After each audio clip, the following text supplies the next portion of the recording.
जय हिंद दोस्तों। आज हम बात करेंगे क्लास 11th के बायोलॉजी के फर्स्ट चैप्टर से आने वाले महत्वपूर्ण एमसीक्यू प्रश्नों के बारे में। इस वीडियो में हमने महत्वपूर्ण 40 प्रश्नों को लिया है जो कि स्कूली परीक्षा 11th के अतिरिक्त महत्वपूर्ण प्रतियोगी परीक्षाओं में पूछे जाते हैं। तो चलिए इन प्रश्नों पर बात करते हैं। आज का हमारा पहला प्रश्न है, निम्नलिखित में से कौन सा जीवों का एक विशिष्ट लक्षण माना जाता है। तो विकल्प दिए गए हैं, ए वृद्धि, बी जनन, सी चेतना उपापचय और डी गति। तो इनमें से कौन सा जीवों का एक विशिष्ट लक्षण माना जाता है। तो इसमें हमारा सी ऑप्शन सही है, चेतना और उपापचय। चेतना और उपापचय जो होता है यह सजीवों का एक विशिष्ट लक्षण होता है, तो इसलिए हमारा इसमें सी ऑप्शन सही होगा। अगला प्रश्न हमारा है, द्विनाम पद्धति की किसने विकसित किया था। तो विकल्प हैं, ए अरस्तु ने, बी कैरलस लिनियस ने, सी आर्यस विक्टर ने और डी थियोफ्रेटस ने। तो द्विनाम पद्धति के जो जनक माने जाते हैं वो कैरलस लिनियस को माना जाता है, तो इसमें हमारा बी विकल्प सही होगा। अगला, आर्यस विक्टर ने जिन्होंने 5 जगत प्रणाली को दिया था, और थियोफ्रेटस जिन्हें वनस्पति विज्ञान का जनक माना जाता है, और अरस्तु जिन्हें विज्ञान का जनक एवं जंतु विज्ञान का जनक माना जाता है। तो द्विनाम पद्धति को विकसित किया था कैरलस लिनियस ने, इसलिए हमारा इसमें बी विकल्प सही होगा।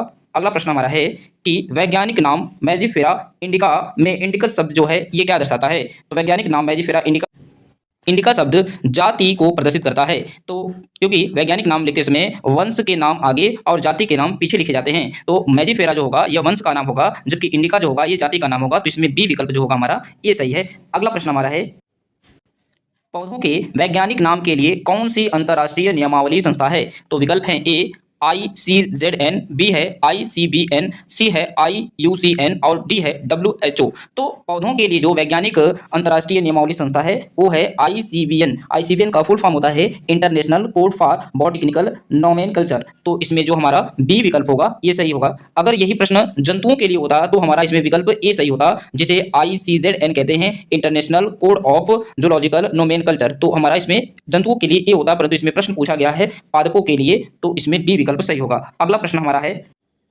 वर्गीकरण की सबसे छोटी और आधारभूत इकाई कौन सी है। तो विकल्प हैं, ए वंश, बी कुल, सी जाति और डी विकल्प दिए गए हैं गण। तो वर्गीकरण की जो सबसे छोटी इकाई होती है उसे स्पीसीज या जाति कहते हैं, तो इसमें बी हमारा जो विकल्प होगा ये सी विकल्प सही होगा। अगला प्रश्न, शेर, बाघ, तेंदुओं को किस एक ही वंश में रखा जाता है। तो विकल्प हैं, ए फेलिस, बी पैंथरा, सी कैनिस और डी मास्क। तो शेर, बाघ और तेंदुओं को किस एक ही वंश में रखा गया है, ये वंश है पैंथरा। पैंथरा के अंतर्गत शेर, बाघ, तेंदुओं को रखते हैं, इसलिए इसमें हमारा जो विकल्प होगा बी विकल्प सही होगा। अगला प्रश्न हमारा है, घरेलू मक्खी का वैज्ञानिक नाम क्या है। घरेलू मक्खी का वैज्ञानिक नाम क्या है। विकल्प हैं, ए होमोसेपियंस, बी मस इंडिकास और सी ट्रिटिकम एस्टिवम और डी पैंथ्रालियो। तो जो घरेलू मक्खी होती है इसका वैज्ञानिक नाम है मस्का डोमेस्टिका। तो बी विकल्प हमारा इसमें सही होगा। होमोसेपियंस मानव का वैज्ञानिक नाम होता है, और जबकि ट्रिटिकम एस्टिवम जो होता है गेहूं का वैज्ञानिक नाम है, और जो पैंथ्रालियो है ये शेर का वैज्ञानिक नाम है। तो यहाँ प्रश्न पूछा गया था मक्खी का, तो इसमें हमारा बी विकल्प जो होगा सही है। अगला प्रश्न हमारा, मानव का वैज्ञानिक नाम क्या है। तो अगले प्रश्न में हमने बताया था कि मानव का वैज्ञानिक नाम क्या है। तो मानव का वैज्ञानिक नाम होगा होमो सेपियंस। मानव होमो वंश का है, और मानव की जो जाति होती है ये है जाति सेपियंस जाति का है, तो इसमें जो हमारा सी विकल्प जो होगा ये सही होगा। बिल्ली को किस कुल में रखा गया है। तो विकल्प दिए गए हैं, ए फेलिडी कुल, बी कैनिडी कुल, सी सोलेनेसी कुल और डी पोएसी कुल। तो बिल्ली को फेलिडी कुल के अंतर्गत रखा गया है, इसलिए इसमें हमारा विकल्प ए सही होगा। अगला प्रश्न हमारा है, द्विनाम पद्धति के अनुसार वैज्ञानिकों का या वैज्ञानिक का द्विनाम पद्धति के अनुसार वैज्ञानिक नाम का पहला अक्षर हमेशा किसमें होता है। तो जो वैज्ञानिक नाम होता है वो किसमें होता है। विकल्प है, ए छोटे अक्षरों में, बी बड़े अक्षरों में या कैपिटल लेटर में, सी इटैलिक में और या रेखांकित में। जब भी हम वैज्ञानिक नाम लिखते हैं तो इस बात का ध्यान रखते हैं कि जो वंश और जाति के नाम दिए होते हैं, तो जो हमारा पहला अक्षर होता है, अगर हमें होमोसेपियंस लिखना है तो इसमें जो हमारा एच होगा केवल यही कैपिटल लेटर में होगा, इसके बाद जितने भी लेटर होंगे वो सब स्मॉल लेटर में लिखे जाएंगे। तो इस पर हमारा जो विकल्प होगा बी विकल्प सही है कि द्विनाम पद्धति के अनुसार वैज्ञानिक नाम लिखते समय जो पहला अक्षर होता है वो कैपिटल होता है। तो अगला प्रश्न, जीवों के वर्गीकरण के विज्ञान को क्या कहा जाता है। तो विकल्प हैं, अकारिकी, बी वर्गीकी, सी शरीर संरचना विज्ञान, डी पारिस्थितिकी। तो जीवों के वर्गीकरण के लिए जो विज्ञान होता है उसे हम टेक्सोनॉमी या वर्गीकी विज्ञान कहते हैं, तो इसमें हमारा जो बी विकल्प होगा ये सही है। अकारिकी में किसी भी जीव के बाह्य संरचना का अध्ययन किया जाता है, और पारिस्थितिकी तंत्र में पर्यावरण और उनके अंदर पाए जाने वाले समस्त जीवों के बारे में अध्ययन करते हैं। तो इस प्रश्न में हमारा जो विकल्प बी सही होगा। अगला प्रश्न हमारा है, सजीवों में होने वाली सभी रासायनिक क्रियाओं के योग को क्या कहते हैं। विकल्प है, ए संवेदनशीलता, बी उपापचय, सी वृद्धि, डी अनुकूलन, तो सभी सजीवों में होने वाली सभी रासायनिक अभिक्रियाओं के योग को मेटाबॉलिज्म या उपापचय कहते हैं। तो इसमें जो हमारा बी विकल्प होगा ये सही है। अगला प्रश्न हमारा है कि आलू, टमाटर, बैगन किस वंश के अंतर्गत आते हैं? तो विकल्प हैं ए पैंथरा, बी सोलेनम, सी फेलिस और डी मंगा। तो हमारे जो आलू, टमाटर और बैगन होते हैं ये सब सोलेनम जो वंश होते हैं इसके अंतर्गत आते हैं, तो इसलिए इसमें बी विकल्प हमारा सही होगा। अगला प्रश्न हमारा शेर का वैज्ञानिक नाम क्या है? शेर का वैज्ञानिक नाम क्या है? विकल्प है ए है Panthera tigris, B Panthera leo, C Panthera pardus, C Felis catus. तो शेर का जो वैज्ञानिक नाम होता है ये होता है पैंथरा लियो। पैंथरा लियो जो होता है ये शेर का वैज्ञानिक नाम है, इसलिए इसमें विकल्प बी सही है। अगला प्रश्न हमारा है कि वर्गीकरण वर्गीकरण श्रेणियों का सही अवरोही क्रम क्या है? डिसेंडिंग ऑर्डर में लगाना है दोस्तों। तो इसमें जो हमारा विकल्प होगा ये विकल्प हमारा सही होगा, क्योंकि जगत सबसे बड़ी होती है, जगत के बाद संघ आता है, संघ के बाद वर्ग, फिर गण, कुल, वंश और जाति। जाति जो होती है यह सबसे छोटी इकाई होती है और जगत जो होता है सबसे बड़ी इकाई होती है। तो इसमें हमारा जो विकल्प होगा ये विकल्प जो होगा हमारा ये सही होगा। तो अगला प्रश्न हमारा है सिस्टमा नेचुरी नामक पुस्तक किसने लिखा था? तो विकल्प है ए लैमार्क ने, बी डार्विन ने, सी लिनियस ने और डी बफन ने। तो सिस्टमा नेचुरी जो पुस्तक है ये कैरोलस लिनियस की पुस्तक है, तो इसमें जो हमारा विकल्प सी सही होगा। अगला प्रश्न हमारा है कि अगला प्रश्न हमारा है पृथ्वी पर पाए जाने वाले जीवों की संख्या और प्रकार को क्या कहते हैं? विकल्प ए है जैव विविधता, विकल्प बी जीव विज्ञान, विकल्प सी पारिस्थितिकी तंत्र और विकल्प डी जैव भार। तो पृथ्वी पर पाए जाने वाले जीवों की संख्या और उनके प्रकार को जैव विविधता या बायोडाइवर्सिटी कहते हैं, तो इसमें हमारा विकल्प ए सही होगा। अगला प्रश्न हमारा है निम्नलिखित में से कौन सा जीव प्रजनन नहीं कर सकता है? तो विकल्प ए है खच्चर, बी बांदे श्रमिक मधुमक्खी, सी अणु उर्वर मानव युगल और डी विकल्प है उपरोक्त सभी। निम्नलिखित में से तो प्रश्न ये है कि इनमें से कौन सा जीव संतान उत्पत्ति नहीं कर सकता है, अर्थात रिप्रोडक्शन या प्रजनन नहीं कर सकता है? तो खच्चर जो होते हैं ये भी प्रजनन नहीं कर सकते हैं, और बांदे मधुमक्खी होती है ये भी नहीं कर सकते, और जो अणुउर्वर मतलब इनफर्टाइल मेल और फीमेल होते हैं ये भी संतानों को जन्म नहीं दे सकते। तो इसमें सभी विकल्प सही गलत हैं, इस वजह से इसमें उपरोक्त सभी वाला जो होगा ऑप्शन ये सही होगा, डी विकल्प हमारा सही है।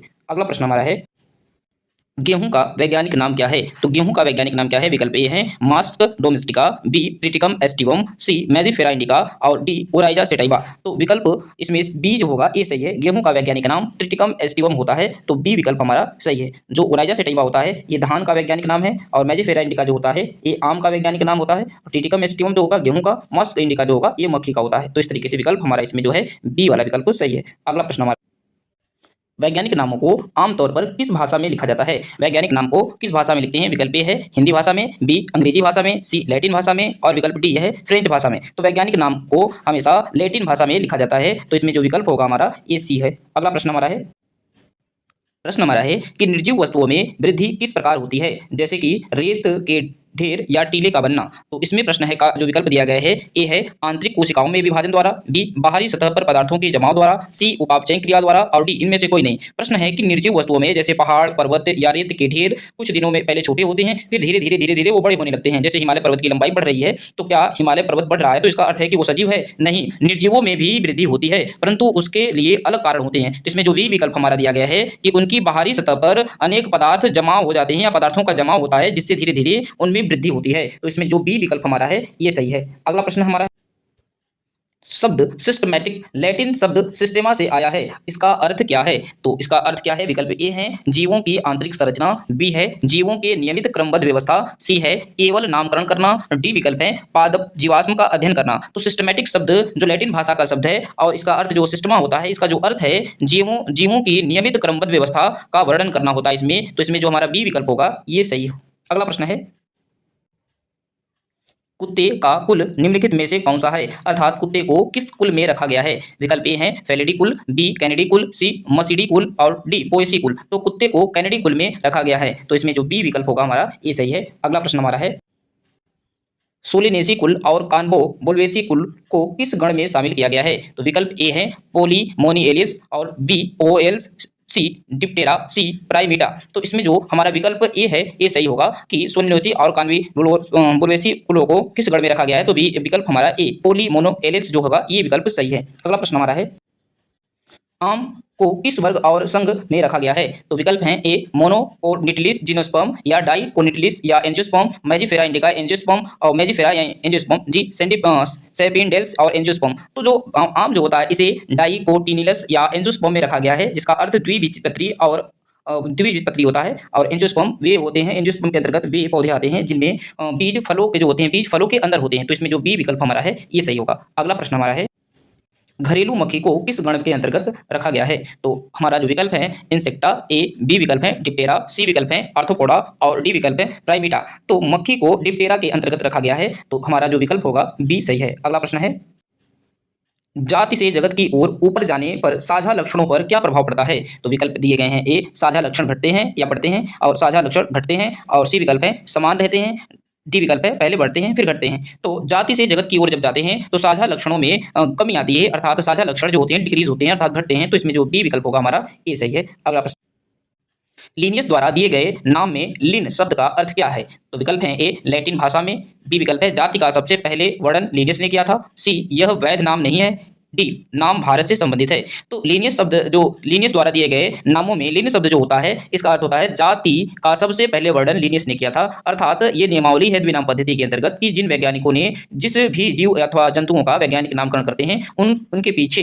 पुस्तक में उन वैज्ञानिकों के नाम लिखे जाते हैं। जैसे हम कभी देखते हैं किताबों में लिखा होता है कि होमोसेपियंस लिन, तो होमोसेपियंस तो मानव के वैज्ञानिक नाम हो गए, लेकिन जो लिन शब्द लिखा गया है ये लिनियस को प्रदर्शित करता है। तो इसलिए हमारा इसमें जो विकल्प बी होगा ये सही है। अगला प्रश्न हमारा है,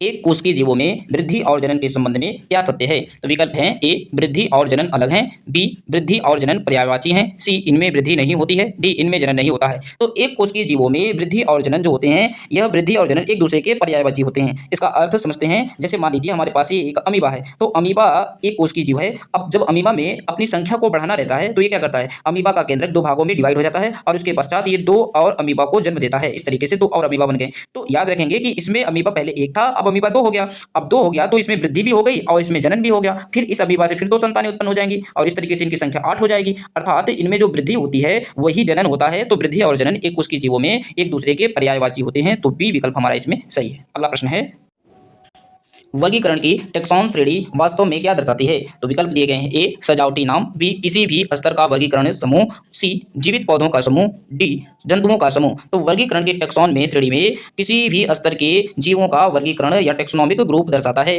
इसलिए इसमें जो विकल्प होगा हमारा बी सही है। अगला प्रश्न है, स्तनधारी वर्ग में मांसाहारी जंतुओं का मुख्य गण कौन सा है? स्तनधारी वर्ग में मांसाहारी जंतुओं का मुख्य गण क्या है? विकल्प है, ए प्राइमेटा, बी कार्निवोरा, सी डिप्टेरा और डी विकल्प है कोयल्स। तो स्तनधारी वर्ग में जो मांसाहारी जंतु होते हैं उन्हें कार्निवोरा गण के अंतर्गत रखा गया है, इसलिए इसमें जो विकल्प हमारा होगा ये बी विकल्प सही है। अगला प्रश्न हमारा है, वर्ग की पदानुक्रम में गण किनके बीच आता है?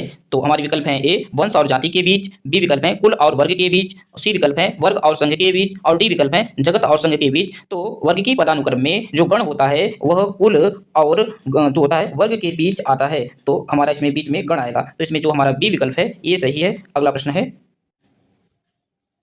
पौधों में वर्गीकरण के लिए संघ या फाइलम के स्थान पर किस शब्द का प्रयोग किया जाता है? विकल्प दिया गया है, ए गण, बी प्रभाग या भाग, सी कुल और डी है श्रेणी। तो पौधों में वर्गीकरण के लिए जंतुओं में जिस प्रकार से संघ का उपयोग किया जाता है वैसे ही पौधों में किसका करते हैं? तो पौधों में भाग या प्रभाग या डिवीजन का प्रयोग किया जाता है। तो इसमें जो विकल्प होगा हमारा बी होगा। जैसे जंतुओं में संघ लिखते हैं, जंतुओं में आएगा संघ, कार्डेटा संघ, मोलस्का ऐसे करके लिखते हैं, परंतु जो पौधों में होता है उसमें संघ न लिख के उसे प्रभाग के द्वारा दर्शाया जाता है। तो इसमें जो विकल्प है ये बी होगा। अगला प्रश्न हमारा है, आधुनिक जीव विज्ञान जीवों के वर्गीकरण के लिए किन लक्षणों को आधार मानते हैं? तो विकल्प दिए गए हैं, ए बाह्य एवं आंतरिक संरचना, बी कोशिकीय संरचना एवं विकास प्रक्रिया, सी पारिस्थितिकीय सूचनाएं, डी उपरोक्त सभी। तो इसमें जो हमारा विकल्प होगा ये डी विकल्प सही होगा, क्योंकि आधुनिक जीव विज्ञान वर्गीकरण के लिए जीवों का जो मुख्य लक्षण मानते हैं ये तीनों लक्षण मानते हैं, बाह्य संरचना और कोशिकीय विकास और पारिस्थितिकीय। तो इसमें जो हमारा विकल्प होगा ये डी विकल्प सही होगा। अगला प्रश्न हमारा है, निम्नलिखित में कौन सा कथन सत्य है? तो प्रश्न है, विकल्प दिए गए हमारा, ए सजीव प्रतिलिपि बनाते हैं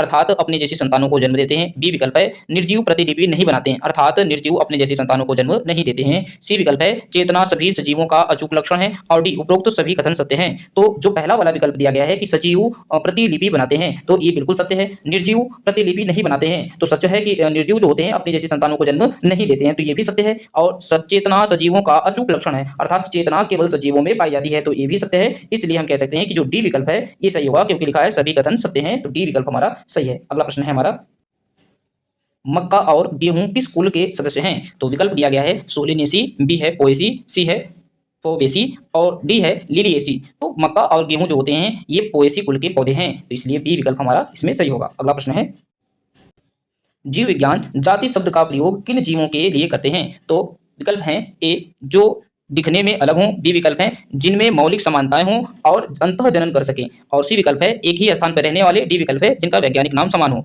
तो जीव विज्ञानी जो होते हैं वो जाति शब्द को किस लिए प्रयोग करते हैं? तो इनका है कि जिनमें लैंगिक समानता हो और अंत वे क्या कर सकें, आपस में जनन कर सके। तो इसमें जो बी विकल्प होगा हमारा ये सही होगा। घरेलू मक्खी का को किस कुल में रखा गया है, या घरेलू मक्खी का कौन सा कुल है? विकल्प दिए गए हैं डिप्टेरा, बी है मसिडी और डी है इंसेक्टा और डी विकल्प है आर्थ्रोपोडा। तो घरेलू मक्खी को यह म्यूसिडी कुल के अंतर्गत रखा गया है, इसलिए विकल्प बी इसमें हमारा सही होगा। अगला प्रश्न है, चेतना या पर्यावरण के प्रति उद्दीपन की पहचान की क्षमता किसमें होती है? विकल्प दिए गए हैं ए केवल जंतुओं में या केवल उन्नत जंतुओं में, बी विकल्प है केवल पौधों में, सी विकल्प है प्रोकैरियोटिक से जटिल यूकैरियोटिक तक सभी में, और जो यहाँ पर डी विकल्प दिए गए हैं केवल कशेरुकी प्राणियों में। तो जो पर्यावरण के प्रति जो उद्दीपन की क्षमता होती है ये केवल उन्नत जंतुओं में पाई जाती है, तो इसमें जो विकल्प हमारा होगा ये विकल्प इसमें सही होगा। अगला प्रश्न है, मानव का कुल निम्नलिखित में से कौन सा है, अर्थात मानव कौन से कुल का प्राणी है? विकल्प ए है प्राइमेटा, बी है होमोनिडी, सी होमो और डी विकल्प है कार्डेटा। तो मानव होमोनिडी कुल का प्राणी है, तो विकल्प बी इसमें हमारा सही होगा। तो इस प्रकार से हमने कुल 40 प्रश्नों को किया है। तो यह वीडियो यदि आपको अच्छा लगा हो तो चैनल को सब्सक्राइब करिए और लाइक कीजिए, और आपको जिस भी चैप्टर से वीडियो चाहिए आप वीडियो में कमेंट करिए। आप सभी दोस्तों को 15 अगस्त अर्थात स्वतंत्रता दिवस की हार्दिक शुभकामनाएं। जय हिंद दोस्तों।